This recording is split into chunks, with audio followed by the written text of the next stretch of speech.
online and ask everybody to stand for the pledge.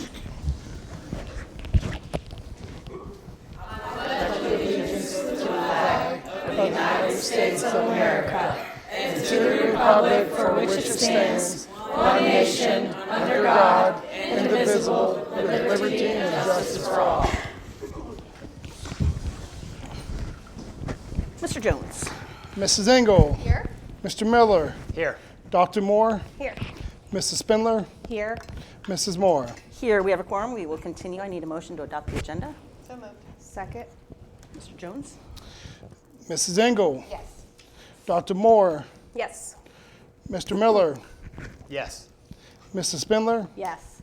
Mrs. Moore. Yes, that motion is passed. Request to speak on agenda items, Teamsters, Southwest Looking Education Association. Item 3, business items. We have A through C. Motion 3A through C. Just need through B because B A is, and B. yeah, C's training. Oh, yeah, sorry, my bad. A and B. Motion. I will second that. Any discussion? Mr. Ball is here tonight. If you have any questions about the course description guide or recommended changes, he's happy to address them or share things if you'd like. I had a question. Sorry. Just on the schedule change requests, I didn't know if there was a formal appeal process, whether we should say like there is or there isn't one, and then 2, if only schedule changes are considered within the first so many days of the semester, or can they come to you anytime? We typically, we do have a kind of a wait period, because Okay. a lot of times with middle school students, they just impulsively want to kind of drop something. So we like them, since it's very exploratory, we definitely like them to try it out for a few, like about a week and a half before we make that kind of a change. But yeah, we can change some of the verbiage on there too. But ultimately, we haven't previously put a specific date in there, but we do tell the kids when they come back that you have a week and a half before there's a firm drop date. I'm not sure it has to be in there. It was just something I thought of. But Yep. Any other questions? And did you answer the complaint? Was it? the appeal process. Appeal Is there an process, appeal thank you. process if you say like no to a schedule change? Do they have an opportunity to appeal, or is it? I mean, Final typically, decision. typically we have a conversation with them and the parent. There's not a formalized process outside of just, going to the administration or going through the counselor's office, to do that. Okay, thank you. No problem. That was all I had. Yep. I was pleased to see the career and tech class back in. Yes. That's good. Yeah, we're grateful for that. We were absorbing a position from the Right. high school, and that is also going to give us some more flexibility and not last year we had to go back to forcing kids into music, which not every kid is wanting to do that. So I think that's good all the way around for kids. That's the the additional C-Tech position at the high school. Then we could bump down the FTE without having to add additional staffing. Yeah, that's So that worked out really well for both buildings. No, Yeah. we're very grateful. Yeah. Any other questions? I have a question just on the football stadium and turf. Thank you, Dr. Moore. Thank you. Little something happening in May.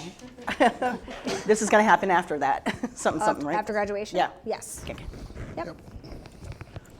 Resolution talks about the whole process. It's very well lined out, so. Very good. I saw the resolution. I didn't see any dates. I didn't in see it, a though. date, yeah. Right. Yeah, it starts right after, day after, and it's got to be done by, I think, end of August, maybe early September. I know the ones doing it, Modes and Jones, basically, they gave an 83-day schedule, which Really? was pretty quick, yeah. The other one was a 113-day schedule, so they thought they could have it done in 83 days, which would be really quick, starting right after the graduation, day after graduation. Hopefully it'll be done early August. But let's wait and see what the weather does. Great. All right. Okay, so, not to be a downer, but let's say things don't go the way it needs to do we have any contingency plans for what we would be able to do? Is that something? For in the back of games? Yeah. Well, we've already In the back in the athletic director's mind? that we've you already might have- we've already moved the first couple of.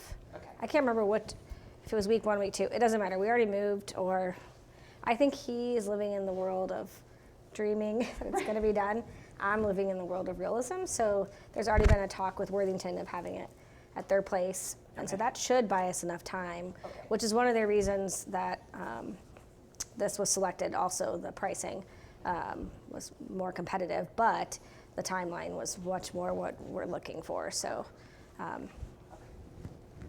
yes, so I think we're going to be okay. Yeah, Ryan DeMay said we probably got the top 2 companies that actually bid in the state Okay. doing this project. So, Yeah, that's what Modes is really big. Yeah. So that's yeah, they, yep. So we think we're Good. Any other questions? Mr. Jones? Mrs. Spindler, Yes. Mrs. Engel, yes. Mr. Miller, Yes. Dr. Moore, Yes. Mrs. Moore. Yes, those pass. Moving on to 3C, Ohio School Board Association training. Good evening.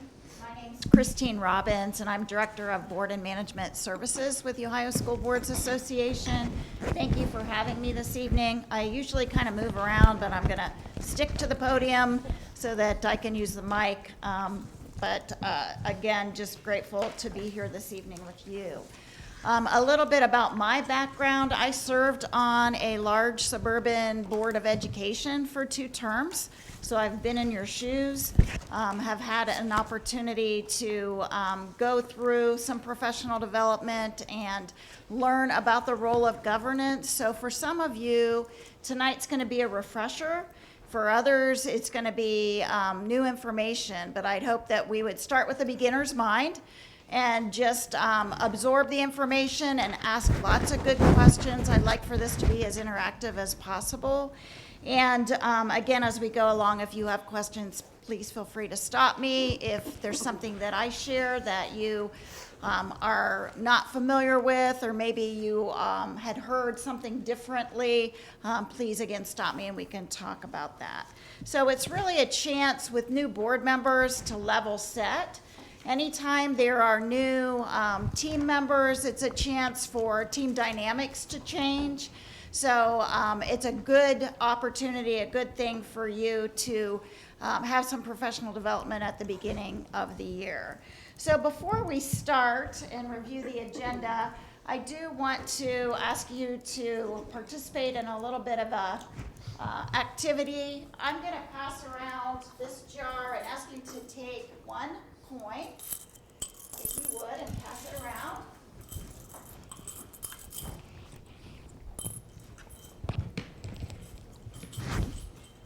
And what we're going to be doing, so I can get to know you a little bit better, and you can get to know each other a little bit better, is I'm going to ask you to share your name, how long you've been on the Board of Education, what's your why? Why did you choose to run for the Board of Education or work in public education? And then looking at the coin, if you can see the year of the coin, think about a story or something that happened that particular year. And just share it with the group, if you would. Hopefully you got a coin with a date that is after you were born. We've had that happen sometimes with some of our newer, younger board members where they said, I wasn't quite born this year. But who would like to start? I'll start. Thank you. My name is Deb Moore. I've been on the board for 14 years. I'm supposed to get that recognition at now Columbus location. Where are we having that? The central or the spring? The Capitol Yeah. Conference or the spring? Oh, No, yeah, no, no, no, really? no. The spring, the one at The is it dinner, Villa OSBA Milano? dinner. Yes, great. Yeah. Interesting. My why was I had 3 kids that were entering into the system. So my neighbor, one of the board members, was getting off the board, and she asked me, knowing that I have the 3 kids, they're going to be in the system, did I want to be on the school board? And I was like, I guess. So that is my why. My why is also I want to make sure that public education is open to all of the kids in our district and they have a safe learning environment. Interesting thing with my penny, I put it out and it's 2012 and that's the first year I got on the board. Wow, that's great. That's weird. All right. Huh? Well, thank That's you so weird. much, and thank you know. for your service. Appreciate It's that. really weird. Who's next? I can go. I'm Kathy Spindler, and I just started my 9th year, so my 3rd term on the board. My why is because I was heavily involved in managing the PAC that helped to pass the bond to build our new building, as well as several operating levies. And once I saw or helped to see some of those successes through, I wasn't finished. I didn't feel like I was finished giving back to kids in my community, and education has always been a passion of mine, and probably what I would have done had my teacher, mother, and grandmother told me not to do. So that's my why. And my penny is 2010, which happens to be the year my youngest daughter was born, who is now a sophomore All in right. high school. So, Great. Well, thank you. welcome. Appreciate it. Thank you. Who'd like to go next? I can go. Thanks. My name is Tanya. This is my 3rd month on the board. My why is I worked in the district for 20 years and then decided to move to higher education. And I have 2 kids here, and I love the district. I am a strong supporter of public education. So I thought this was a way to still be involved since I wasn't working here anymore. And then that kind of aligns with my coin, which is 2023, which is the year I left the district to go to higher ed. Oh, And wow. the first thoughts that came to my mind was, okay, I don't work here now. How can I still be involved? I'll run for school board in a couple years. So Great. all connected. Very good. Well, congratulations and welcome. Appreciate that. I can go next, but I'm still having trouble with the coin thing. I'm gonna tell you that. Do you want me to? No, that's right. My name's Candy Ingle. I am starting my 11th year on the board. I got involved originally because I was one of those fired up moms. Gonna change all sorts of things, and then I got on the board and realized, yeah, that's not how this all works. But I did. I'm a mom of a student who was in special education, and that was a passion of mine, and I am so proud of the differences we've been able to make in the last 11 years in our special education. Great. So Great. my coin is 2011, and I'm gonna be honest, I got nothing for 2011. I was like, okay, my girls were 8, and I was, so I'm gonna have to think about You that were part of busy. it a little bit more. Yeah. You were busy. Exactly. All right. Mike? My name's Michael. This is my 3rd month as well. And the reason I got into it is I've always been a public service. Like, that has been my passion. And being able to help this school district is just where I see where my next calling is to for. So I have 2 kids in the district. I love where we're going, and I just want to make sure people know what's going on in their community. Okay, great. That I have 2003, and that is the year I graduated from high school. Okay. Where'd you graduate from? Gahanna, Lincoln. Gahanna, Lincoln. All right. Not too far away. Nope. All right. Thank you. All right. That's what I needed. That's when my girls were born. So Casey or Rick, who would like to go? I'll go. I'm going to start with my coin. It's 2006. That was obviously 20 years ago. I had a newborn, and it was my first year as an administrator. So that year definitely rings a bell to me. And this is my 26th year public education. I know you thought I was much younger. Be quiet, Rick. And I taught high school English. That's how I originally went into education. And I know it sounds very cliche, but it was a couple of my high school English classes that I took with one specific teacher that really inspired me that route. Also, my mom was an educator too, so I'm sure that played a little role in it. And so transitioning into admin, I've always been told maybe I'm a little bossy, just a little bossy. And so You're a leader. I'm That's right. just being honest. So anyways, it just kind of worked itself out that way, and been in this district 16 years, Wow. 7 as a superintendent. Great, thank you. All right, last but not least. That's me. Okay. Yep. I had 2008, and nothing really comes to mind other than we had financial difficulty during that time. So going back there again. So yeah, this is finished 26 years as a school treasurer here. Prior to that, I worked in the state auditor's office. I audited schools and townships, and at that time, I knew I wanted to be a treasurer. So I interviewed several different places, and then. First time I interviewed here, I didn't get it, but then the previous treasurer was only here 18 months, he left. I was able to get the position, and I've been here ever since. So Great. it's been exciting. Did you say your year on you said 2008? Yeah, 2008 was last time we had financial difficulty, Yep. really. So. All right, well, thank you so much. I appreciate your willingness to share. Do want to talk a little bit about what we're going to be covering tonight. And again, this is your workshop, and we can go through the various topics, but if there are other things that you'd like to touch on, we certainly have time to do that.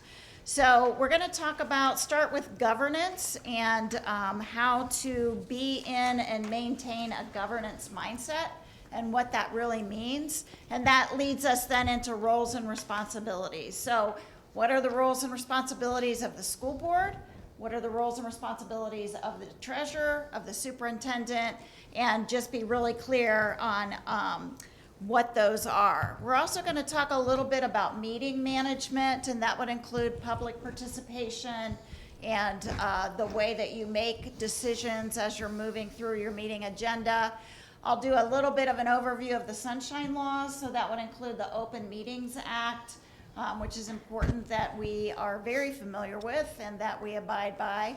And then we, as Ohio School Boards Association, I'm not sure if you're aware of this, there are 711 school districts in the state of Ohio. The large majority of the school districts belong to the Ohio School Boards Association. So we go out in the districts quite often, and we have the opportunity to work with very large districts, work with very small districts, and we get to see which boards are considered to be high-functioning boards. And so what are the characteristics of high-functioning boards and teams? That's what we'll talk about. And that leads us to communication and trust, which is one of the key characteristics. Thought we would spend a little bit of time on the superintendent and treasurer evaluation process, and then a board self-assessment that we encourage boards to do on an annual basis. So I'll share a little bit of information about that as well. So to get started, when we talk about the role of governance, the role of the Board of Education is often misunderstood by the public and at times by board members themselves. The governance level is that 30,000-foot level.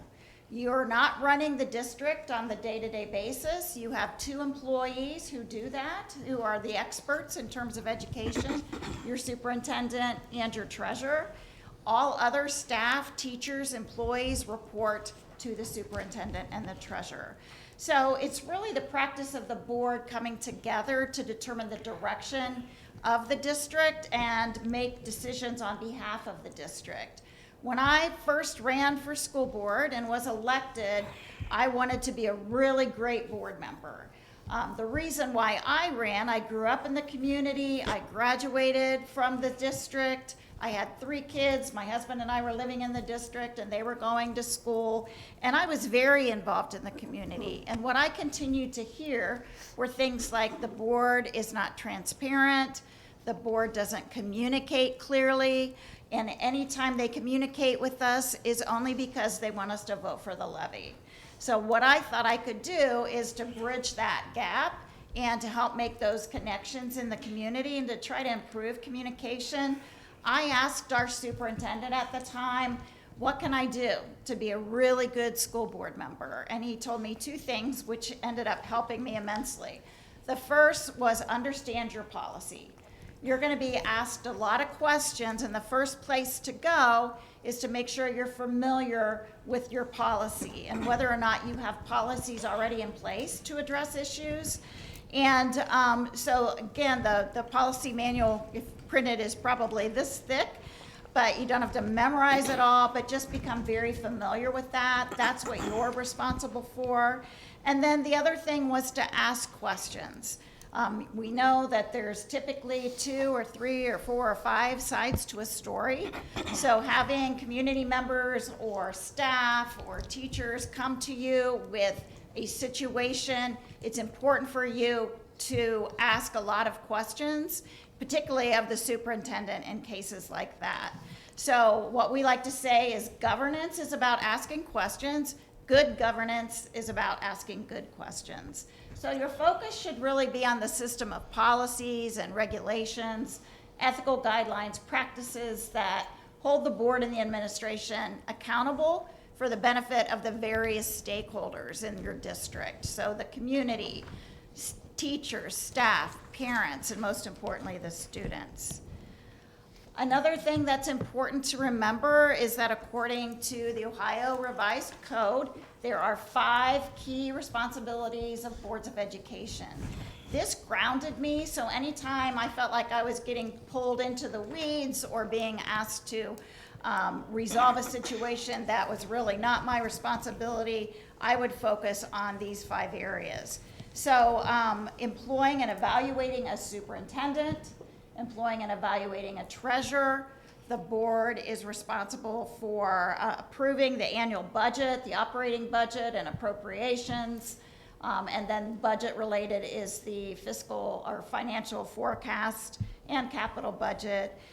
Providing needed, safe, and appropriate facilities, and providing necessary finances for the district's operations. So individually, you have no authority outside of this boardroom. So to be out in the community, especially the newer board members, people are going to approach you if they haven't already, thinking that you are able to go in and to solve a situation or resolve a problem perhaps that they've been dealing with for a while. I think the week after my election, I was in the grocery store, had someone come up and say, congratulations, someone I knew not very well. Our daughters played soccer together. I voted for you. Now, could you please change the bus stop for my kindergartner? So, you know, again, I'm wide-eyed, brand new, I'm listening.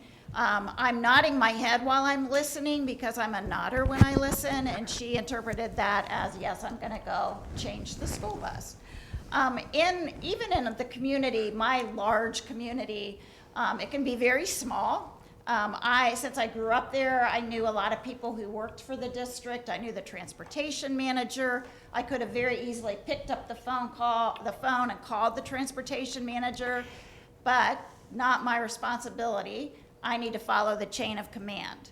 So what I did was, thankfully, contacted the superintendent, shared the situation with the superintendent. The superintendent knew that I knew Scott, the transportation manager, and told me to go ahead and connect with him, not to change the bus stop, but to be able to connect him with the constituent so that they could have that conversation. And that's what I really see board members as, bridge builders, connectors, again, not going into a staff office and saying, I need you to take care of this. So as a board, that's where your authority lies.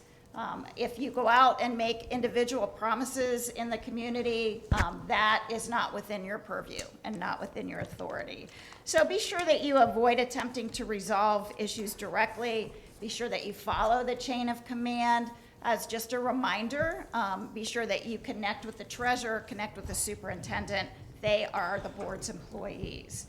So when we talk about the board's role, 4 key areas: policymakers, as we touched on, community leaders, you are elected officials, you're communicators in the community primarily, and you are also strategic advisors when it comes to understanding what you're hearing, what you're aware of in the community, and how you can bring that back to the superintendent and the treasurer.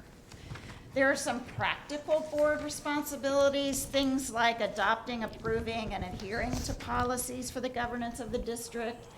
If you have established protocols for the board, some boards actually develop written norms or operating protocols or procedures, how they're going to communicate with one another, how they're going to share information, how they're going to behave in a meeting where there may be a divisive topic. So things like that is what I'm talking about here. If you do have those spoken or unspoken type protocols, making sure that you respect those. Establishing board goals and objectives, and I mentioned the self-assessment. So I'm not talking about goals and objectives for the district, I'm talking about as a board. And so when you go through the assessment, if you choose to do that, you're determining how you are performing as a board and maybe what areas you would like to improve upon. One of the things in our community that we decided to improve upon was being out in the community, not just when it was levy time, but making sure that we were attending Rotary or Chamber of Commerce meetings or Kiwanis or Lions Club, those types of civic organizations. And we actually created a calendar to make sure that we had different people in different places and that we were communicating the same message. Again, holding yourself accountable and the board accountable to the goals and objectives that you set. You're also responsible for considering, approving, and perhaps at times rejecting recommendations of the superintendent and treasurer with good reason, and providing information to the public and weighing public opinion.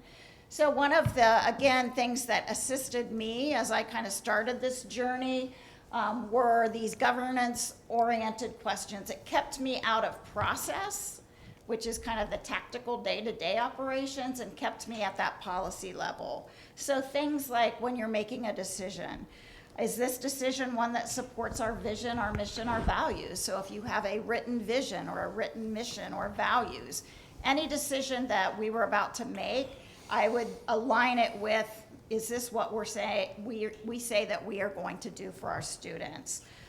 Does the decision make sense for the majority of the students or as many of the students as possible? Does it make financial sense? Is your community going to support the decision? Do you have the resources to make the decision pay off? Have we done the due diligence necessary to make the decision?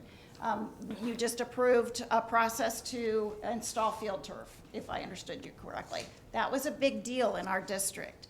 3 high schools, we started with 1 high school, and of course you can imagine the other high schools wanted to make sure that they were getting field turf as well. But asking those questions and just making sure that, that the decisions that you make align with plans that you have in place already, capital improvement plans, strategic plans, those types of things. We also broke down roles and responsibilities into 4 key areas. So the first has to do with curriculum and instruction, and this is something that you touched on earlier this evening as well. So, and I would ask the superintendent to take a look at the superintendent's responsibilities and chime in if there are things you agree with or don't agree with. But the board primarily is responsible for establishing an educational vision with the district leadership team. The district leadership team, primarily your treasurer, your superintendent, any of the administrators that are part of their leadership team. The board also adopts or changes programs at the recommendation of the superintendent. Sometimes the board members may have a program they're interested in exploring. Okay, to bring that forward for discussion. I would bring it forward to the superintendent prior to a board meeting rather than just tossing something out at a board meeting. An example I can think of, a board member of a colleague of mine was passionate about anti-bullying campaigns, and there is a program called Challenge Day that she had heard about. And so she was a champion for Challenge Day, wanted to bring it forward to the board for consideration, but she did a good job at making sure she spoke with the superintendent to see if we had anything like that in place, and the treasurer to see how would something like that be funded if it was unplanned. So the other thing then would be asking for and utilizing data, making sure that you have data that's needed before you make these decisions. So data-based decision-making is important. And again, discuss how you're going to message this important information to the community. So you can see how that's a pretty high level place for the board to be. On the other hand, the superintendent is responsible for advising the board on the needs of the students and the needs of the staff, for providing leadership and support for the staff and continuous improvement, for reporting to the community on the status of education within the district, assigning staff to meet the instructional requirements, and recommending and implementing student assessments to the board. So that's more, again, you have 2 employees, the staff, the teachers, everyone else reports up through the superintendent and or the treasurer. So anything that you would add, Casey, or change related to curriculum and No, instruction? I don't think on that one. Okay. That's good. So the next is human resources. So when we look at human resource management, or personnel is another way that it's been referred to through the years. The Board of Education is responsible for employing staff, and that's based on the recommendation of the superintendent, not hiring staff, not interviewing staff, not participating in those types of selection processes unless there's a really good reason and the superintendent would draw you in. But you take action to employ, and that's based on policies that are in place that you help set, that the superintendent implements. So any policies that are related to human resource management would be the responsibility of the board. And then, as we mentioned earlier, conducting an annual evaluation of the superintendent and the treasurer, which is codified, so it's in the Ohio Revised Code. So the superintendent, on the other hand, is responsible for recommending employment, transfer, promotion, demotion, those types of things of staff, and that would include teachers to the board. Effective management and supervision practices for all staff within the district, serving as the board's liaison with staff and notifying staff of board action. So, this calls to mind, a lot of staff would say in our district, we don't know what the board does. We don't hear about these decisions until it's in the newspaper. Things have changed. You could have people sitting in your audience texting your decisions immediately to the public or to some of their connections. So we wanted to make sure that we provided the information as quickly as possible to our staff and to our teachers. So we created what we refer to as a board report after board meetings, high level, not a lot of detail, more or less just bullet points that these were the decisions that were considered by the board. This is how the decision was, or this is the decision that was made. If there are any whys, that's particularly important, but that helped to make sure that that information was shared. And the superintendent, of course, was part of that. Yes? I have a question. So how would that be different than like the minutes? Because all the minutes are electronic, they're all posted on the district website, the which would show minutes- who votes for what. Right. I mean, you can just use the minutes for that means. We had somebody, and again, larger district, so we had more resources.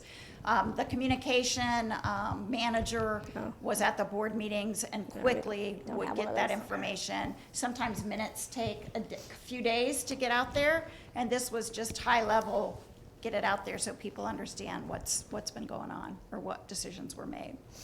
So just, again, a suggestion, some rely on the minutes only, but if you're trying to improve communication in the district, that's one way to do it. So then we were talking about developing the superintendent's responsibility when it comes to human resources, developing with the board and the staff a systematic plan for staff evaluation. So I imagine that's in your policy already, but that's a role of the superintendent. Anything else you would add, Casey, with that? Nope, and that was my only question for that one. And there's a lot more to it, but these are kind of the high-level things to hit on. In terms of budget and finance, so I would turn to Rick as your treasurer here. So it's the board's responsibility to establish priorities for fiscal management of the district. So this really is referencing strategic plan, goals and priorities that perhaps you set or you have in place. And that then will drive your resources and where your resources will be allocated. The board is responsible for approving, adopting, and monitoring the annual budget, as we talked about, providing leadership in the community. When you do have to go on the ballot, to make sure that you are sharing information and why you're going to the community for support. And also, there are certain contracts that you have, like the one this evening, that you have to review and approve by policy. and then making sure that you review audit reports, and that's kind of a part of the annual cycle of the board. The treasurer, on the other hand, think of the treasurer as your CFO. In any organization, most organizations have a board of directors or a board of trustees who hire a CEO and at times a CFO. So think of the treasurer as your CFO. He's going to be preparing the detailed budget that is based on the priorities that are set by the board and the leadership team and present that to you for your approval. He's going to be providing rationale for the budget to maintain community support, preparing monthly financial reports that you review at a board meeting, and then oftentimes acting as a financial and legislative resource to the board. So some of our treasurers also have that legislative knowledge and connection to make sure that they're staying on top of what's coming down the road from the State House. Anything you would add, Rick, or change? No, that's good. Makes sense. And then finally, collective bargaining is the fourth category that we wanted to talk about. So from a board's perspective, you officially recognize district bargaining units. You determine district priorities when it comes to negotiations. Many boards, again, it depends on the size of the district, but most boards hire an attorney or use their attorney to do the negotiating and the collective bargaining rather than sitting at the table themselves. Probably best that you don't do that. Determining, as we mentioned, guidelines and criteria for the process. We had some discussion about the process itself, and because we anticipated some struggle. There were new ways of doing collective bargaining that we considered, again, with our attorney, but the process is something that once it's laid out that you step away and then the negotiator handles. And then approving the contracts once the contracts have been agreed upon. You have a tentative agreement, then you would bring it to the board to approve. The superintendent will act in support, as a support for the board when we go through this process. How many of you have been through collective bargaining anywhere? I think probably the majority of you, so you have some sense of what that means. The superintendent, at times, we'll see the superintendent sit at the table. At other times, the superintendent stays back and there's a negotiating team, but will serve as a key advisor, providing recommendations to the board on behalf of the district, and then administering and ensuring compliance of all contracts. So that's one way as we talk about the governance mindset, staying at that 30,000 foot view, and staying at that governance level when you talk about policy and you talk about the responsibilities of the board. And then these are roles and responsibilities and how those are broken out. So hopefully that clarifies that for you. Any questions at this I do. point? I have a question for you, Casey. Like in years past, I want to say, to me, it seems like a lot of years past.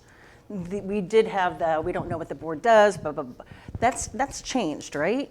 I mean, I haven't heard that as of recently. But Yeah, I, feel I haven't like heard it. I think we have a pretty active board, so Right. I think that has evolved over time.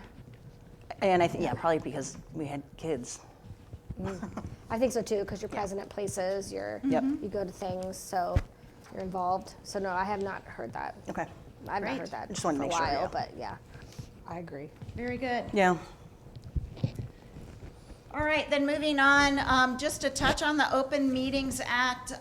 For newer board members, there's opportunities to attend training or to go on our website and look at some of the resources that are available there. This is so important, and again, the superintendent and the treasurer are typically very well versed when it comes to sunshine laws and the Open Meetings Act. So what it states is that a public body, and you are a public body of 5, that you must provide advance notice to the public, that you must conduct business and take official action in meetings open to the public, and that you take fully and accurate minutes of all meetings and make minutes available to the public. So then the question becomes, okay, what's a meeting? And I remember, again, being new to the board, thinking, oh, we don't have to have this discussion in the meeting. Let's just have a retreat. A retreat is a meeting. A work session is a meeting. So it doesn't matter what you call it.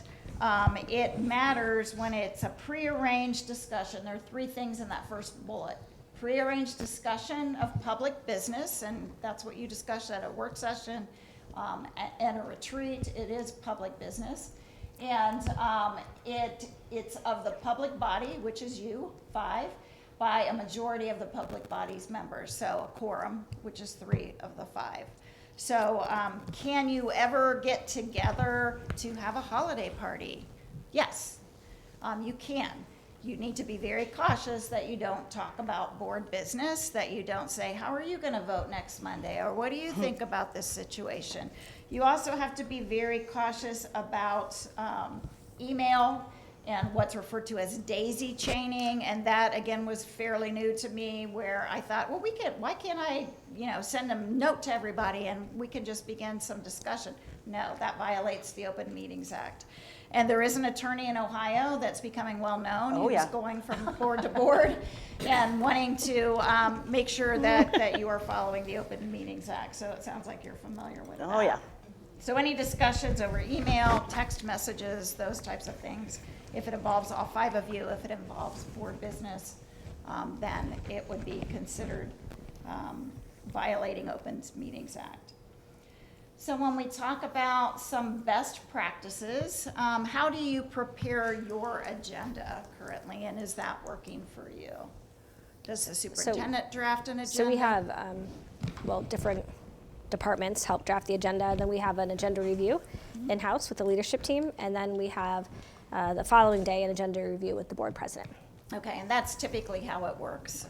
We used to meet sometimes the vice president as well, because we always saw that as an opportunity to begin to groom the vice president to step into the president role.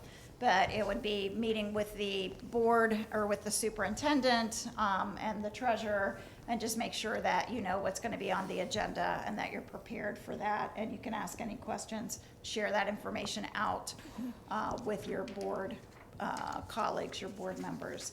You can share information. It's when you begin to discuss it that becomes an issue. So a lot of board members or superintendent or treasurer will send something out to all 5 of you, and at the bottom say, please do not reply all. Right. Just as a way to remember that you don't want to get into that situation. Just FYI, if we have had this discussion before, but when we went through the meeting, we said that the board president would respond. That doesn't mean that you guys can't say thank you for the email or whatever. But you're also going to realize we all saw the email from the one father.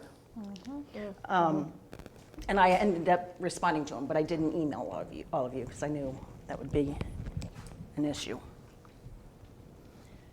And you don't reply, the board president doesn't reply at Right. all when they respond Right. to that. Just Right. like- Right. It's just from the board president to whomever. Correct. Okay. And normally copies, maybe if it's financial, the treasurer, or if it's, I always copied Rick and Casey. that's what I when always was did the as well. president. When I was president, I always just copied Rick and Casey, and then if Casey had brought in somebody else, like let's say a building principal or whatever, I would reply including that person as well. Now, if, like, for example, a parent or somebody would reply a second or third time, I might follow up to make sure that the board president did respond. Right. If there was like a delay, Right. and, just in case. 'Cause Well, and you'll have some constituents who write to you and say, I'm just writing to you only, but they're writing to all of you. Unfortunately, they're fishing for an answer that they want to get at times. So what Well, I would do. yeah, that's what I think that's the other situation. Yeah, is so you have to like- be cautious about that. Make sure that whatever response you provide, oftentimes it's, thank you for contacting me. I'm putting you in touch with the superintendent who's going to follow up. Or putting you in touch with the treasurer who's going to follow up. And, if there's something controversial in the district, there's situations where, somebody gets upset at the football coach or the band director or another teacher and want to contact you about it, each of you separately. If I'm getting contacted, oftentimes I would call the other board members and just say, hey, heads up, I got this email, I've referred it on to the superintendent.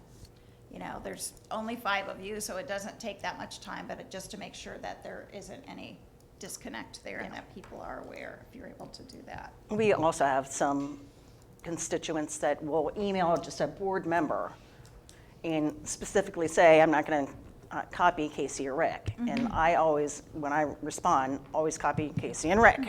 Because again, they're our employees. We can't do Right. anything about it. Right, We, right. you know, it's their. And that's where, again, I think the public at times will misunderstand. They think that you're running the day-to-day operations of the district. I remember someone thinking that I had an office in the district building and a I've had that six-figure too. salary. I'm like, Right. that is not the case. But yeah, that's a good practice. So the other thing I think that was very helpful, that's the last bullet point here, because we had a lot of controversy for a period of time in our district, and it was important for me to remember that this meeting is not a public meeting, it's a meeting of the board in public. It's your meeting. So the way that you're seated, for example, it's a good way to be able to have conversation and dialogue among the five of you. But that really, for me, was one of those moments where I went, yeah, that's right. The public's invited in. We had a couple different places on our agenda for public comment. One was for public comment related to agenda items and then general public comment. But it's your meeting. It's where you conduct your business and you make your decisions. So just, again, as a reminder, best practices, things that we've touched on. You're a single member of a governing body. Alone and outside of your meetings, you have no authority. You need to take time to educate community members about this, let them hear your questions and your answers. I thought that was really helpful to kind of avoid that rote, yes, yes, yes, yes, yes. You know, that was another thing that people in our community were upset about, is because board members would get together, they'd have a meeting, and they would just vote and wouldn't discuss things. Not that you have to go into great detail, but I would always say, I'm supporting this recommendation and here's why. Especially if it was a controversial situation. And just 2 or 3 bullet points, so that people knew we did our due diligence.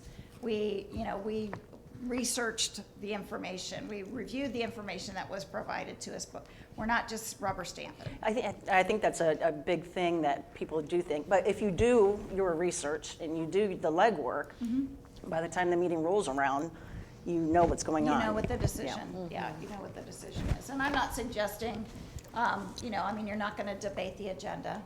Yeah. I'm voting yes to adopt the agenda because, but these are like the bigger, This is the reason. the bigger items that, again, people will likely be talking about.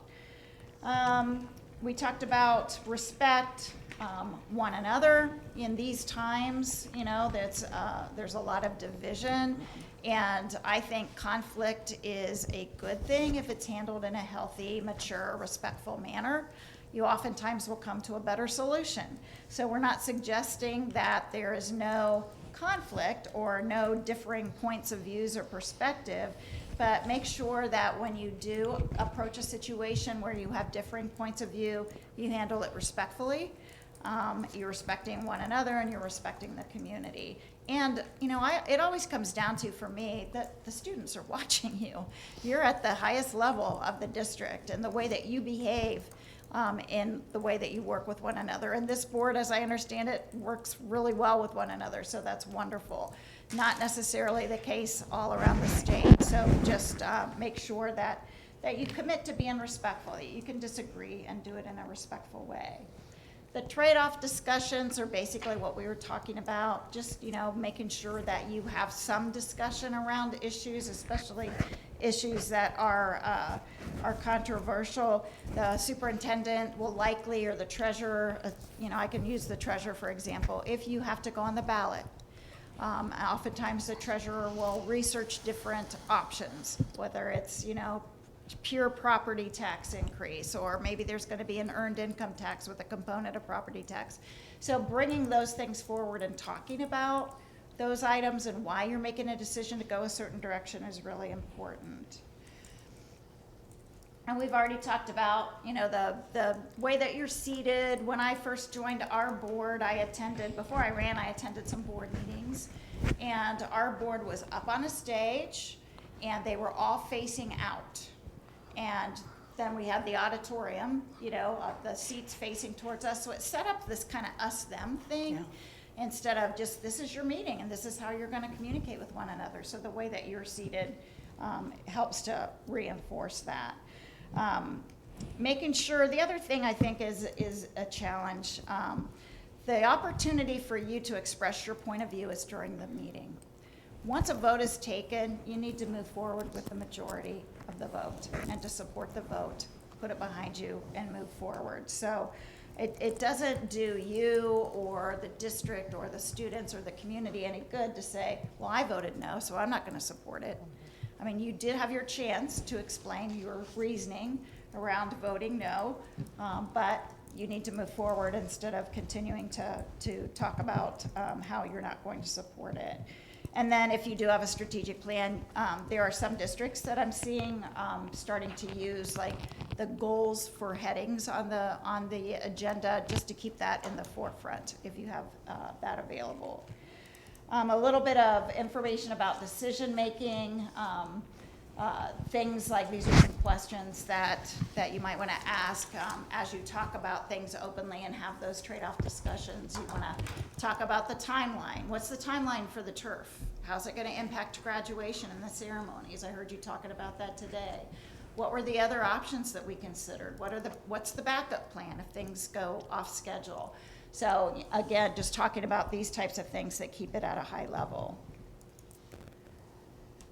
We often talk about public participation as well. So go back, I'm going too fast when I'm hitting this button.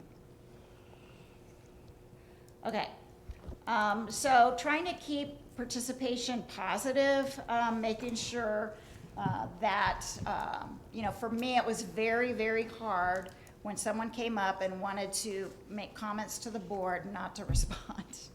I wanted to help them, and I thought to myself, I'm an elected official. I should be helping these folks.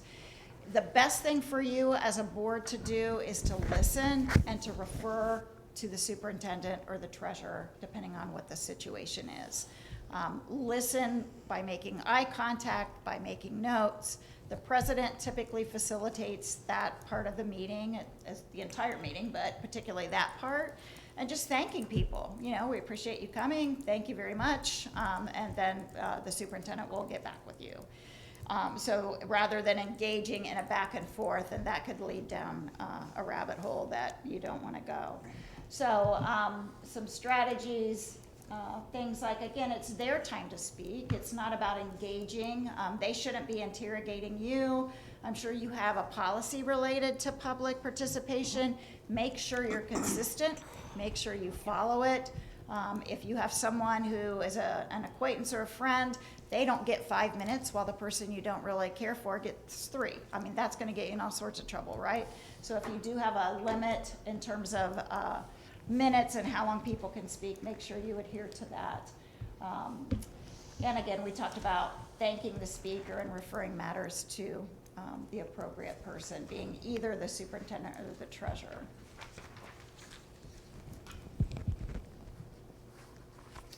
Okay.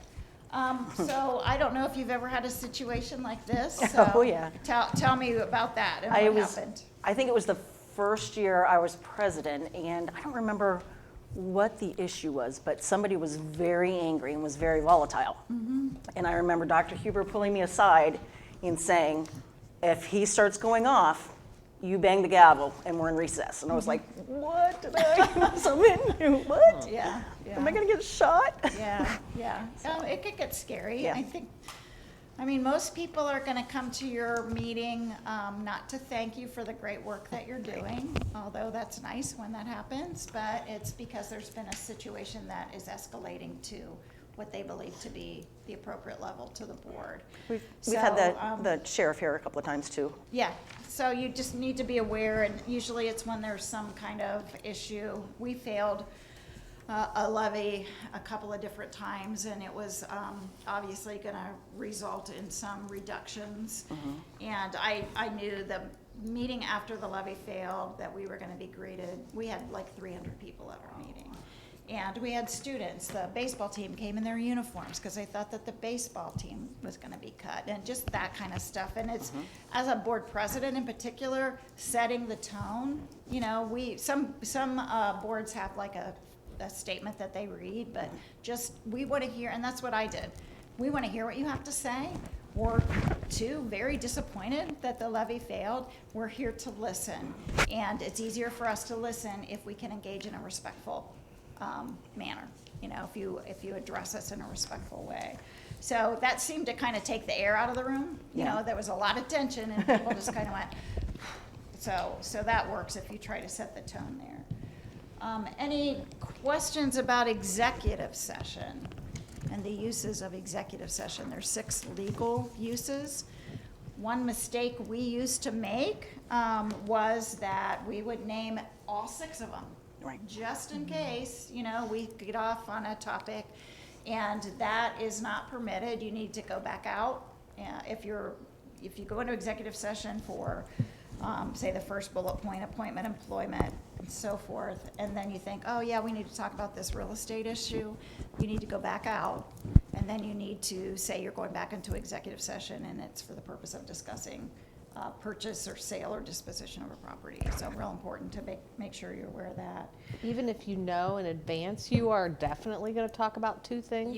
You can name both of them. Okay. Yeah, just don't kind of, I think Don't what list them people all. were Don't list doing them is they all. were Yeah. saying everything as a Everything catch-all. every time. As a catch-all, Every time. right. That's what it was, everything Yeah. every time on Yeah. it as an Yeah. option. Yeah, We did that long I mean, ago. what if you really were going to talk about all 6 things? Well, if you really truly are, then you would name all 6 of them, Okay. but I think it was just a matter of, you know, Not yeah, using we're that just gonna name all 6 in case we. Sure, no, I Right. In understand. case we Yeah. talk, but this is, yeah, so if you're specific, like, hey, Yeah. we are actually gonna talk about all 6, then we list them. And making sure it's stated on the agenda. You can invite guests into executive session at times if that makes sense. You need to make sure that you hold information confidential in executive session.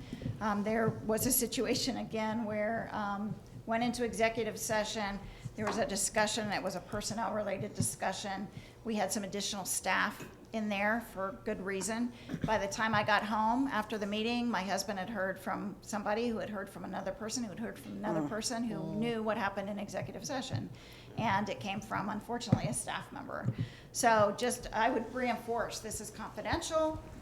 There are some things that obviously the superintendent may have to take out of executive session and act upon, but just make sure that you're not on your way home calling your friend and saying, you wouldn't believe what we talked about in executive session, because that's gonna really Guess who we're breach hiring? confidentiality and trust. The board leadership roles, we were just gonna touch on, if I can get this to work. Yep. Oh. Okay, so I think we have hit this enough, but the school board's authority is granted to the board, not to individuals on the board. The president's role, the president's vote is not weighted any more than the rest of you.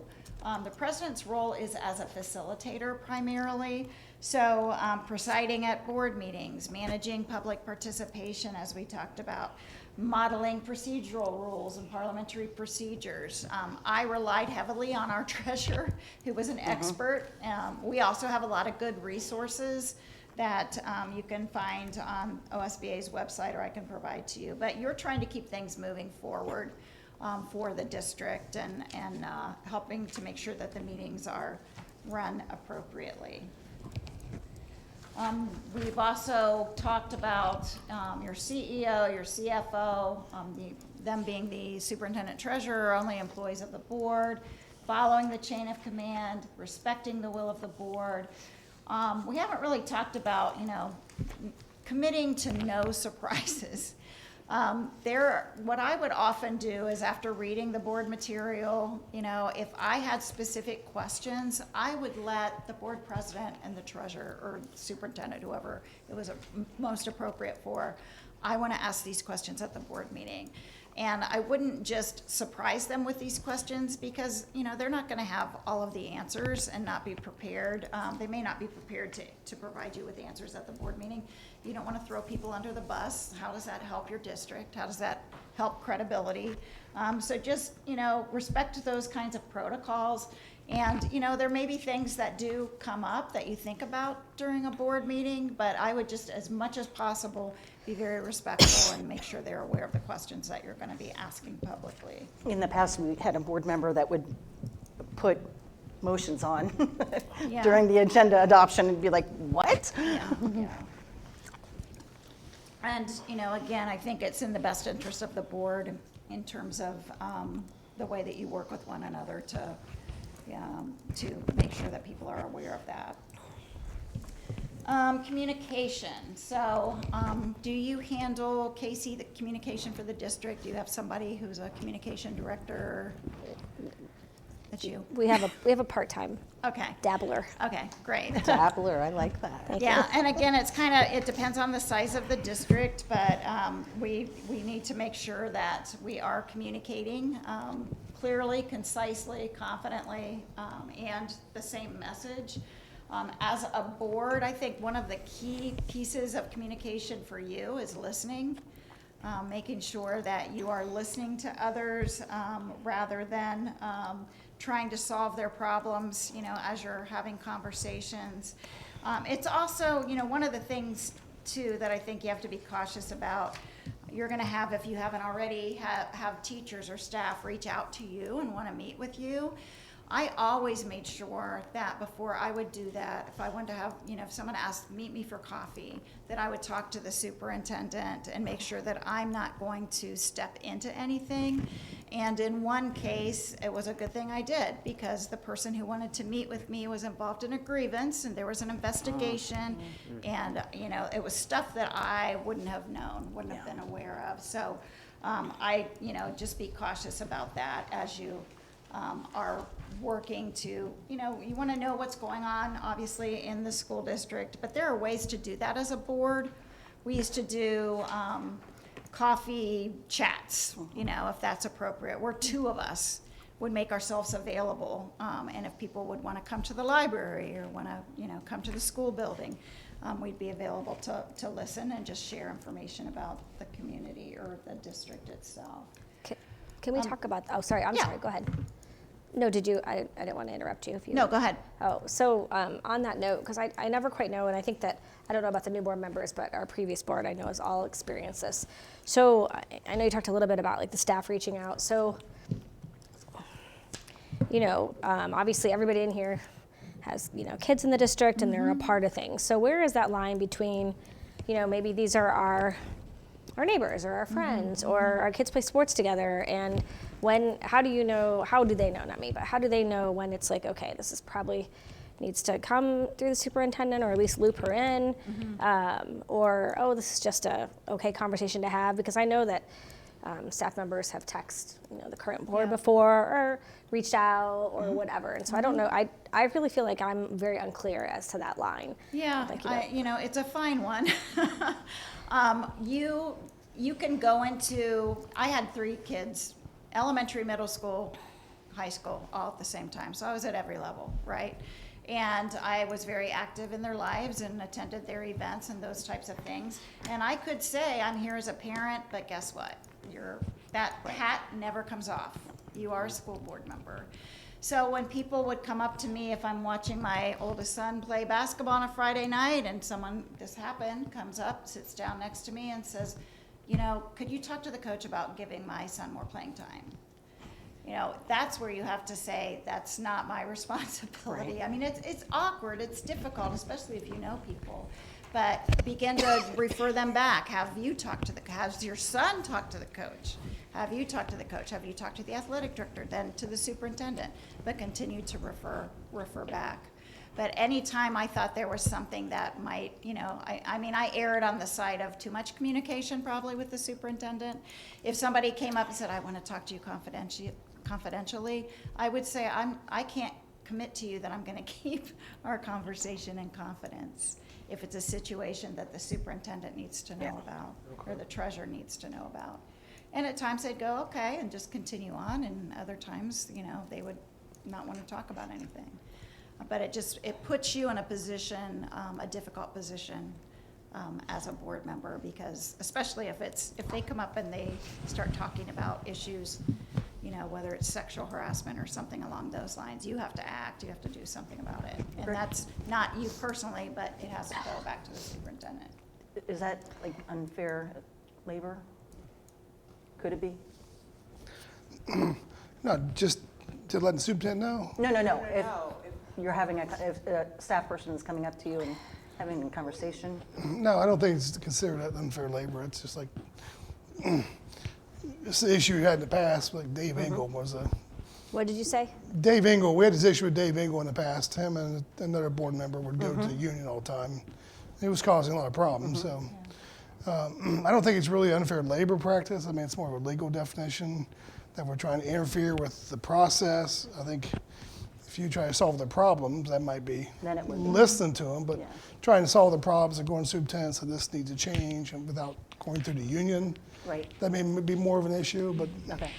Mostly There's what nothing wrong with- I always just say is like, I'll listen, but I always preface that with, I'm just one of Not a 5 board, of us. yeah. Yeah. Like, I Not a can't board make member right anything now. happen You because can't make commitments, you also likely I have can't- policy. Right. I can't act as the authority because we're not, it's a board, not one, like the definition. Yep.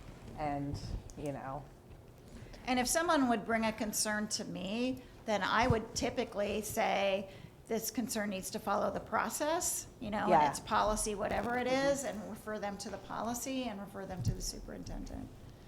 So, again, you're not gonna be able to avoid those situations, if but there's you have problems, to be very always refer cautious. to superintendent. Just always, please. Yeah, and I do think it'd be helpful, like, I'm going back in time, I'm not gonna name names, but I'm pretty sure one particular teacher at some point reached out to all 3 of you many times. So I think, in that situation, like, obviously I was looped in or Oh. whatever, I'm sure you know what I'm talking about. I think that's helpful to loop me in, because if you don't loop me in and you're having side conversations and I don't know what's going on, I don't know how to help, I don't know how to fix things, that's why we go out to the buildings every month to ask for, what they need, and I don't know. So I'm just, Yes. yeah, I guess that's what I felt like when I met with you guys separately, Mike and Tanya. I was trying to explain to them, like, everybody talks to me, like the board just texts or calls or whatever. It's not just kind of how it works, and I think that helps keep the lines open and flowing, and then helps me to better alleviate fixing any problems or looking into things, or trying to make sure that I'm doing what you want me to be doing, also meeting the needs of the staff too. So yeah, I guess. Okay. At least because if we you do get have the a lot of feel. relationships with people, already in the district. So Yeah, what I that's hear what I you was saying is saying. that's fine. It's when it bridges over to Yep. district operations that we probably should let you know if something came. Yeah, that's, is that what Yes, I absolutely. feel like You'll that. get more. You'll get more. You will. You will be Especially as a new board friends. member. New board, I mean- yes, we were all befriended closely as new board members. Right. That will happen. Right. And especially since you already have a lot of relationships. That's just kind of the nature of the beast, right? Yep. Okay.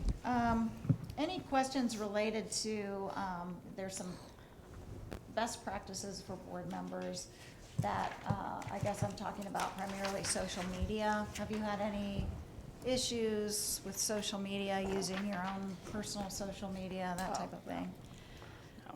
I would caution against engaging online, Facebook, Instagram, TikTok, all of that has replaced what used to be known as the town hall meeting. So you can listen, you can watch and read. I would not engage if there's a situation that you see that is ongoing or that is gaining some momentum. Make sure your superintendent's aware of it. And then it's up to the superintendent on how to deal with it. But you know what happens when you begin to get defensive or jump in, and you just need to be really cautious about that. We talked about not making promises that haven't been discussed, because you can't deliver as an individual board member. So, and speaking for the board, you are unable to do that. You can't speak on behalf of the board unless you've been designated to speak on behalf of the board. So as president, typically, the superintendent is the face of the district. The president, at times when there are things, particularly like a levy going on the ballot or contract negotiations, if they're particularly divisive, the big things, redistricting, if there's something like that, you might be asked to speak to the media or to speak on behalf of the board, and that's pretty typical. But for me to go out and just say, I'm gonna talk to you about, some other issue, I am not authorized to do that. All right, do you use board committees also? Not anymore. We had that, but then Policies we are one. go ahead, Rick. We have a policy committee that we have to Okay. follow up on too. All right, and the only caution there, and I'm sure you're familiar with it, is that if it's a board-appointed committee, then those committees are subject to the Open Meetings Act. And if it's a superintendent appointing committee, they are not. But you have to, there's a fine line there, so just be aware of that. We mentioned communication best practices. We do have a communication plan template if you find the need for creating something, if you don't have something. And for us, it was important, on this district, 52 square miles, 91,000 residents. We had various stakeholders, a large majority of people who no longer had kids in the district and were detached from the district. So we wanted to make sure that they were still very much aware of what was going on with the school district, so we created a communication plan.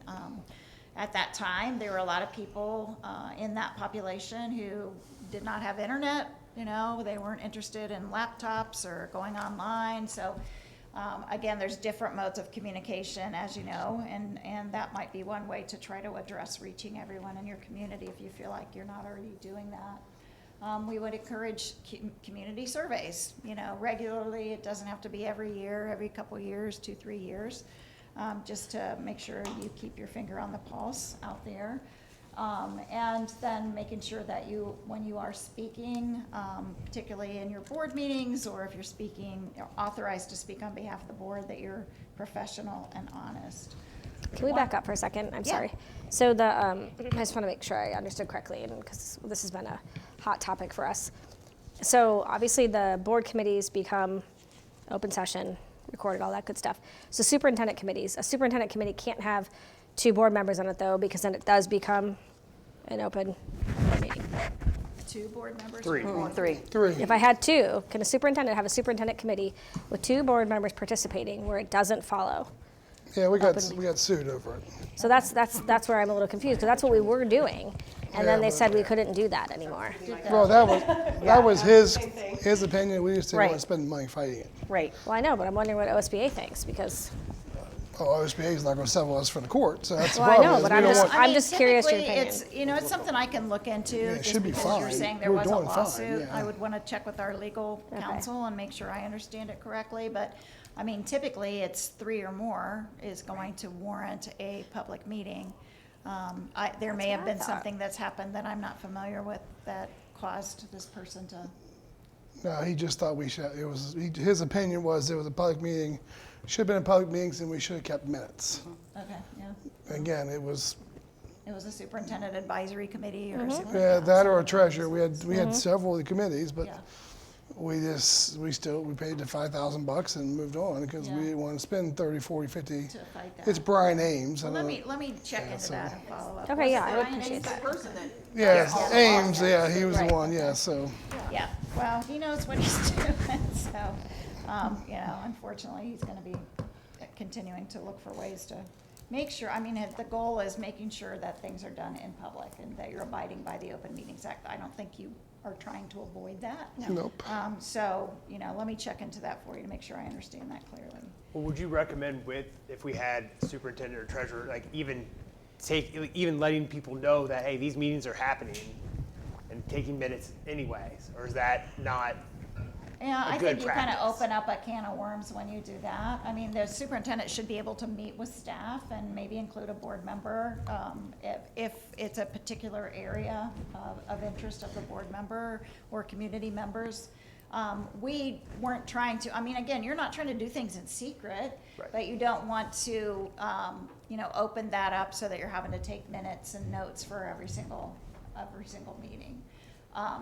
from a communication standpoint, if I do have some time of advisory committee, then I probably will share, you know, with staff and with others what the work is, you know, tell me about the work of the advisory committee, but not official minutes. I would do it in a different way. Like during a public meeting? Yeah, as a board meeting, you know, the having a superintendent report. usually gives a report and maybe reports on the status of, you know, that such and such committee met. Here's what we discussed, you know, here's how it's gonna impact whatever decisions you're gonna make. So, yeah, it'll quickly snowball, I think, if you go down that road. But you also have to be very, very cautious, so. Are you all okay? Do we need to take a break or just keep on going? Everybody good? I'm good. Good, good, Okay. okay, all right, great, I'm gonna keep on going. So when we talk about the court of public opinion, it's important again to remember that you know, you'll at times have a vocal minority. We had probably 10 to 20 members of the public who attended every board meeting. Very loud, very, you know, much against many of the things that we were trying to do. And you have to keep in mind, in our case, that, you know, these are 10 to 20 people, and we have 91,000 residents in our district. Right. So I would not let the vocal minority sway. You just need to understand that you need to listen to everyone, of course, but it may not represent the entirety of the community. So weigh the evidence, you do what's right for all the students, make tough calls. This also mentions abstaining, and this is just, you know, you were elected to make tough calls. And one of the few times that you should abstain is if there's a conflict of interest or a perception of a conflict of interest that you might be required to vote upon. So my brother was a teacher in the district, was a teacher long before I ran for the board, was a teacher after. Anything, and the smaller the community, the more you're gonna know folks, right? So anything that had to do with him from a consent agenda or a personnel action, I would abstain from. So you could take, whenever I knew he was going to be on the agenda, we would move him out. I could vote on the rest, but I would abstain from that vote. And again, it's not like I'm benefiting, you know, love my brother, but I'm lucky to get a birthday card from him. So I'm not gonna benefit from a 3% increase that my brother gets. But it's that perception that, you know, he's my brother and somehow that, because I'm at the board level, I'm getting him more money and it's gonna ultimately benefit me. So just be aware of that, and I'm sure you already are. All right. Moving on, I'm sorry I'm hesitating, but this is sometimes not. I mentioned the communication plan. This kind of just gives you a little more detail about if you want to really put together something that's reaching everyone in your community, ways to do it, and we have examples I could share with you. But when communication and trust really go hand in hand. And it takes a long time to build trust, and it could just take a second to destroy it, and then it's very difficult to get trust back. So making sure as a board that you are conducting all district and board business in a fair, respectful, transparent, and responsible manner. I would say all boards around the state here, they don't communicate enough and they're not transparent. I mean, it's similar, no matter what they do. And you know, you've got people who are really trying very hard to communicate and share information, but that's something that you'll likely hear. Making sure that you're holding yourselves accountable to decisions that have been made, that you seek diverse perspectives. That's important in decision making. So again, when you have differences of opinion, just as long as it's handled respectfully, you know, and professionally, that's a good thing. And just making sure that one of, I think, your roles in the community is to help the community understand, the public understand what your role is. And it's not to go into the office every day and to run the district. You know, it's to stay at that governing level. Any questions about that? So I mentioned earlier that, you are a team, that we see some highly functioning teams, highly effective teams around the state, and are able to really kind of zero in on what are some of the key competencies of those teams. So when you think about the worst team that you've been on in the past, it doesn't have to be, it could be a sports team, a professional team, it could be, a PTA, whatever. When you think about that, what are some of the things that made it difficult? If you have an experience, a negative experience of a team that you were on, what made it difficult?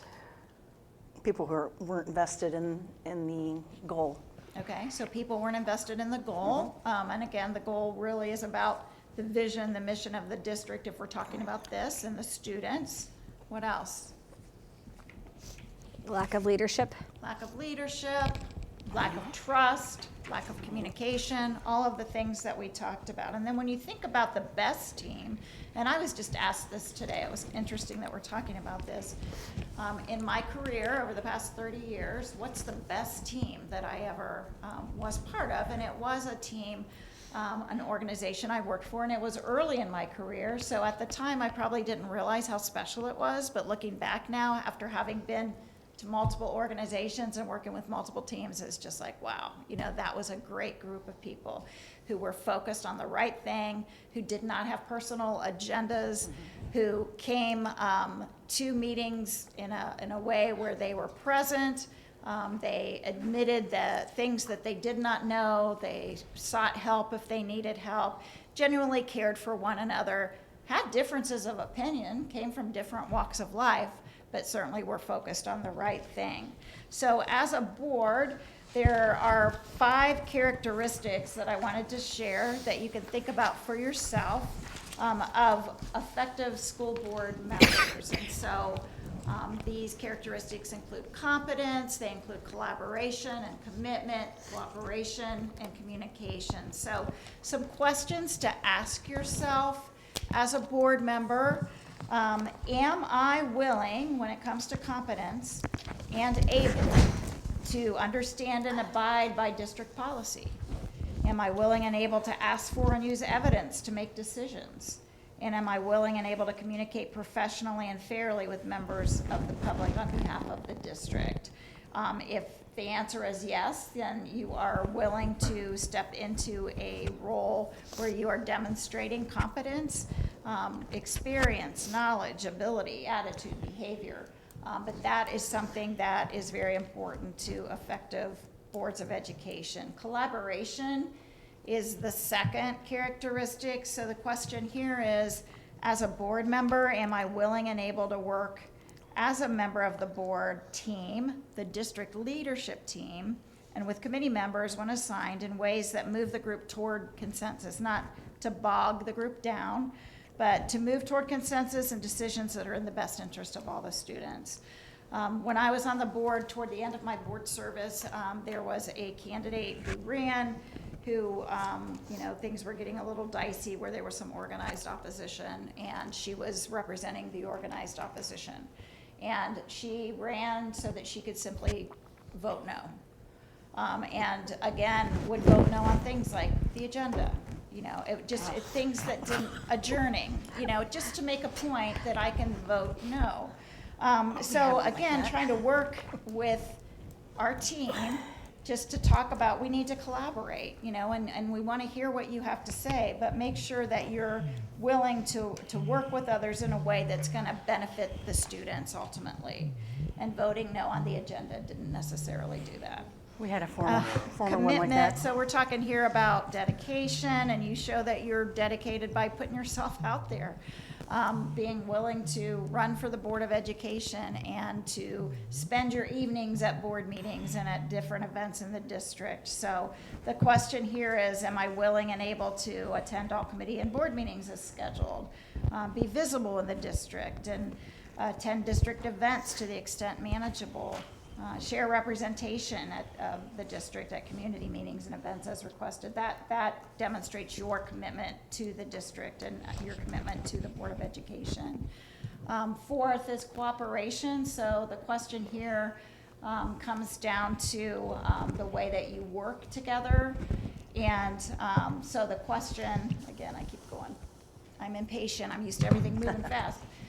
That's the way that we work these days, right? So cooperation. So am I willing and able to work with board colleagues in discussions related to policy and decision making? Am I willing and able to cast votes based on evidence and discussions, not rumors, or things that I've heard in the community? Am I willing and able to work with board colleagues in supporting the will of the board? That can be tough.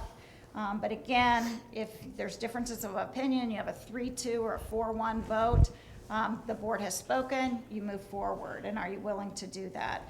This takes a lot of time. It takes hard work to come together in productive ways to help your board be successful. Then ultimately, when we talk about communication, the question here is, are you willing and able to respond in a timely manner? And if the superintendent calls you or the treasurer calls you or emails you, are you able to respond to your board members, to your administrators in a timely manner? Communication also, as we said, involved listening. That's key.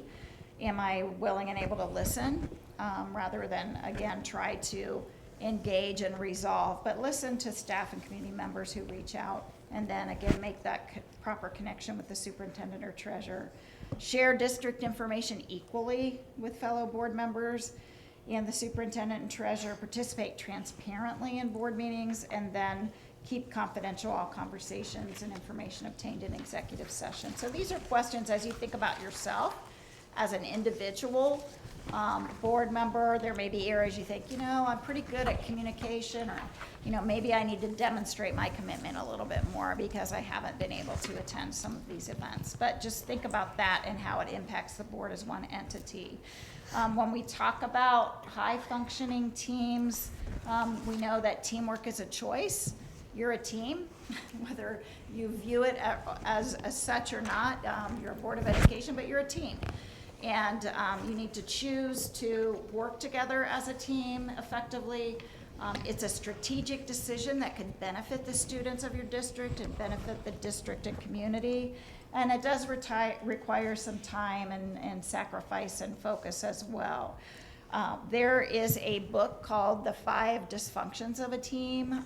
Some of you may be familiar with it. It's been around for a while. We kind of flipped it and tried to make it more positive than dysfunctions, but the author is a man by the name of Patrick Lencioni, and he introduced this pyramid concept. And so there's 5 different levels of high-functioning teams, and at the very foundation is trust. And this is, again, in the conversation I had today with some folks at my work, just thinking about how the lack of trust or the inability to trust one another is going to impact the way that your team communicates and the way that your team behaves. So there are some things that you can do as a team to be able to build trust. He talks about vulnerability-based trust, and that's again, being willing to admit mistakes, being willing to admit that you need help, being willing to, I think someone said the best way to know that if you could trust someone is to trust them, being willing to put that out there so that you can try to build trust as a team if you don't have that already, or if there's a situation when maybe you lose trust in an incident. So there are some ways that you can build trust by showing respect with your colleagues, by working to build relationships, commit to listening, being transparent. Great teams and great boards trust one another at a fundamental level and value one another and all the experiences that you bring. And so professional development like today is a good step toward continuing to build trust. We talked a little bit about conflict, and that's the next level. And I would add healthy conflict. So great relationships are built on an ability to disagree in a healthy manner. And if there is no trust, then there's likely not to be any healthy debate or conversation. But again, just focus on the way that you can, I mean, show the public that you don't agree on everything, you know, but you can do it in a way that's respectful. Some boards may take a step further and try to better understand the way one another deals with conflict through some assessments. There's an assessment called the Thomas Kilman Conflict Management Inventory, but everybody has their own dominant style of how you deal with conflict.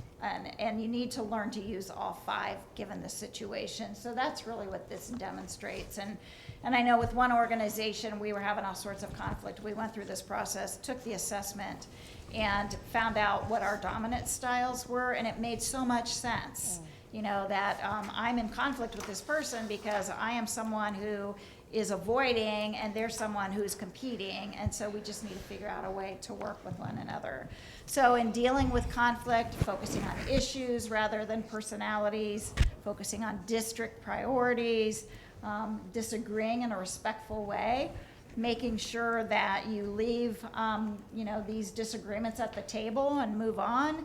And then, you know, if you need to develop ground rules or those norms that I had mentioned about the way that you work with one another or the way that you deal with conflict, that would be helpful as well. And so then trust leads to an ability to have healthy conflict. Healthy conflict leads to an ability to commit. Oftentimes, if people avoid conflict or don't hold conflict in a healthy way, then they don't have that debate, and that results in a lack of buy-in, and that results in a lack of commitment. So think about how it all impacts each level of the pyramid here. Ultimately, accountability then, we're talking about holding one another accountable. And that can take courage at times if someone behaves in a way that you think it's really not a benefit to the district or the image of the district. So holding one another accountable to goals, to objectives, to the common purpose, to expectations that you set, to communicating the way that you have agreed to communicate. That's an important factor as well. And then ultimately, it leads to results. So at the very top of the pyramid is a focus on results. I was going to mention this exercise, and it's nothing that we're going to do here, but I was with a group, with a team that happened to be a board. It wasn't a board of education, but lots of issues with accountability. And so this was an exercise, and we just kind of went around the room and said, you know, it really helps the team when you communicate effectively. It really hurts the team when, you know, you don't listen or something along those lines. But doing it in a positive way so that you're trying to just share what they could do to improve, and people are willing to listen to that. Results, again, ultimately, you want to focus on results. And so if there's trust, if you have healthy conflict, which leads to strong commitment to decisions that are made, and ultimately accountability, then you're going to see results. And that's really what you are hoping to do here for your students in the district. You want to make sure that you publicly commit to district goals, to team goals, that you focus on performance data, use evidence in your decision making. There's something called an autopsy without blame that was introduced to me a while back, where, you know, if a decision goes south, you can take a look at why, you know, what happened. We made this decision. What was it that didn't work out, and how can we make sure that this doesn't happen again? And then annual retreats. You know, this is, again, time spent to develop yourselves as a board, but planning retreats can be helpful as well. Cabo? I was just in Cabo, honestly. Wait a minute. We're going to Cabo? We'd have to make it public, so we'd have to invite the entire district. So my youngest son just got married in Cabo 2 weeks ago. Did you like it? He It can has to be recommend a within the place for school us. district, so the public can attend, okay? Yeah. Well, they can come to Cabo. No one's discriminating. There's flights every day. So if you're struggling, if at times, you know, you work well together, you bring in new folks, and if you feel like there's a little bit of a struggle with trust or the way that we work with one another, you know, where do you start? You get to know one another. You spend time with one another. You know, I made sure that I met with all of the board members individually when I was new on the board, you know, just to spend some time to get to know them and for them to get to know me. You make sure that you're allowing time for good, solid, genuine discussion when you're about to make a decision that's going to impact the district, and then committing to professional development as a team. So if you're struggling, if you ever find that you're struggling, start working on trust first, and then that leads to the other characteristics we talked about. Someone also once shared, you can't move forward if you're stuck in the past. So, you know, you may have situations that occur that you just have to let go of and just move on. So ultimately, when we talk about successful teams and successful boards, we're talking about teams that trust one another, that engage in that healthy conflict, that commit to decisions and plans of action and demonstrate that commitment, that hold one another accountable. I had a board member get in my face once because I wanted to explore a different type of, this was after the meeting, but there were a lot of people there that saw it. I wanted to explore a different type of levy.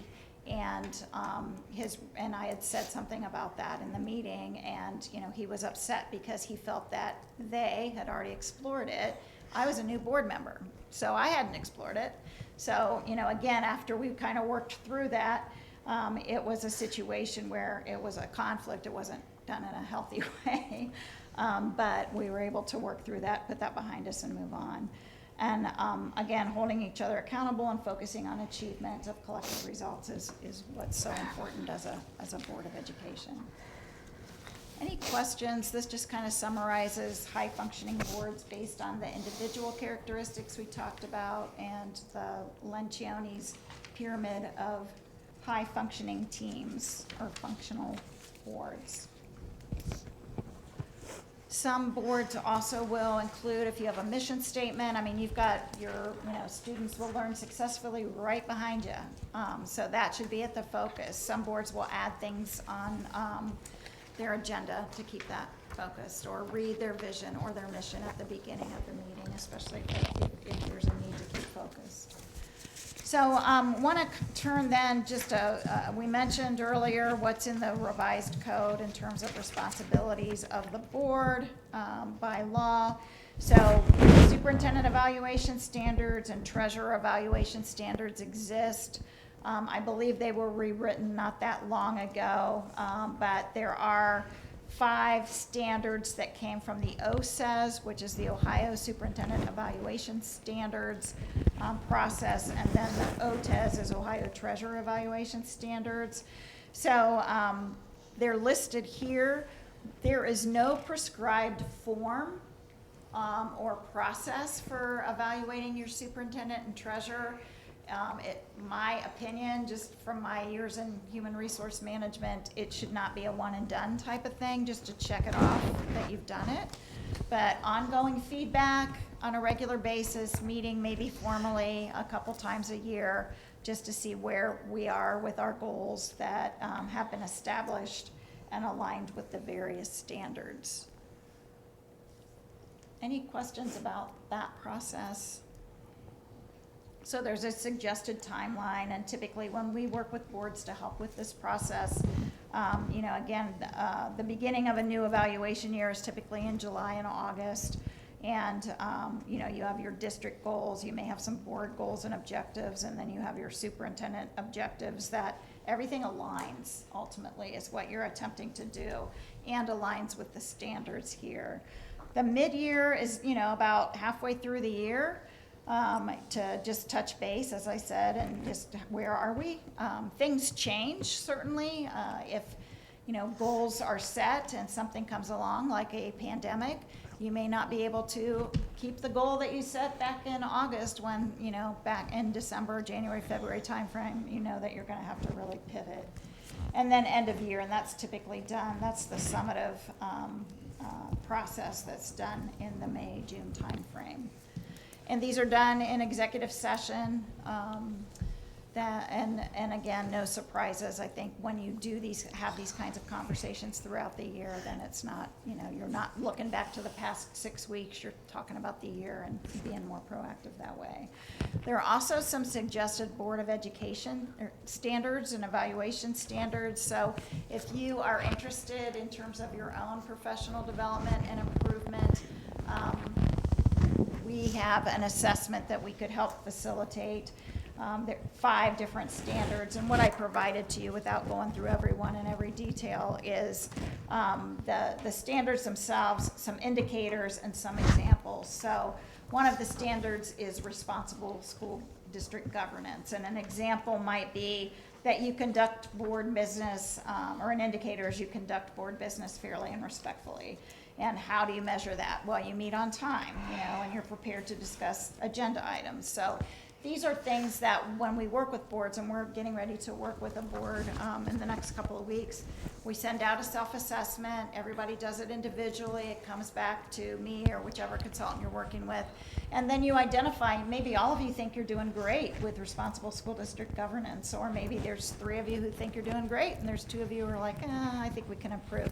It's a way for you to identify areas to have some conversation and to improve.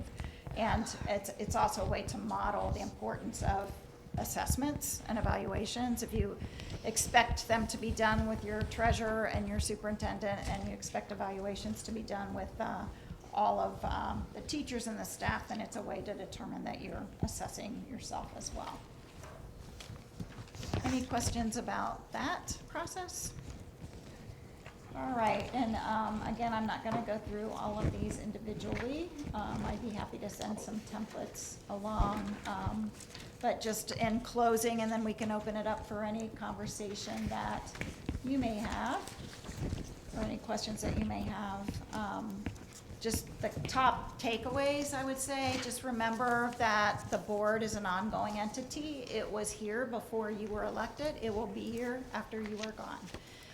It's the board. It's made up of 5 individuals, so it's not, again, the only decision that can be made on behalf of the district that are at the board level have to be made in an open meeting with all of you, or the majority of you present. Important to keep the big picture in mind. People will have their pet projects, and I had someone run for the board because they wanted a new track for the track team, and and God love them for putting themselves out there, but that might not be the priority of the board and of the district. So just make sure you're keeping the big picture in mind. You understand the big picture, that you're acting in the best interest of the district as a whole. Work hard to develop good relationships with your fellow board members. You can learn from one another, and we can have that healthy debate and come up with even better solutions to situations as a result. And asking good questions, I think, about consequences is very important. So make sure you ask those good questions. So wanted to leave some time if you have any questions of me, if there's anything in particular that I could be of help to you. There are a couple things that we have at OSBA. Some of you may have received these. There's a boardsmanship book. I would, when I found OSBA, I was thrilled when I was a new board member, because it's like, okay, what do I do now? I'm elected. I think I know what I'm supposed to be doing, but all the resources, plus coming to some of the events, you get to network with other school board members in different districts, and that's always helpful. There's also a book that's called The Governance Core. There's a 2.0 version now, but this really does talk about school board superintendents and schools working together, and the best way to do that. So if you're looking to further develop, that's another one that I would recommend. Questions? I did include in your folder, there are some events coming up. On the big 8x10 page, there's one that's already passed, but there are several that are listed there.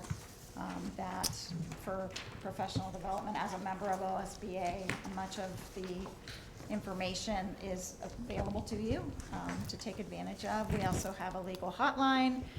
If you have any questions, then they don't provide advice, but they do guide you and So that's available to you as well. Any questions? Comments? I asked mine, so. Appreciate your time coming out. Absolutely, thank you. Thank you for your time, and thank you She for your wants her penny back, I service. guess. And if you'll follow back Pass it too back on around. the superintendent committees, I mean, I know, Yeah, I'm going to. I'll just be curious what your guys' take No, is on that. absolutely, that's something I want to advisories. clear up for myself, so I understand. Yeah, just be curious. I will do that. Oh, yeah, these are hot commodities these They days. are Yeah. now. I've left pennies all over the state of Ohio. Where did so. mine go? Well, Kathy stole hers. Kathy's trying to steal us, yeah. Now the bill just increased by a penny. All right, so item 4, need a motion for adjournment. Second. Mr. Jones? Mrs. Engel? Yes. Dr. Moore? Yes. Mr. Miller? Yes. Mrs. Spindler? Yes. Mrs. Moore? Yes, we are adjourned at 6:46 PM.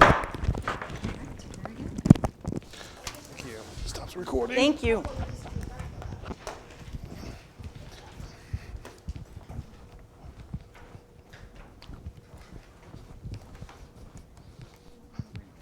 Yeah, Not mine. just sit there.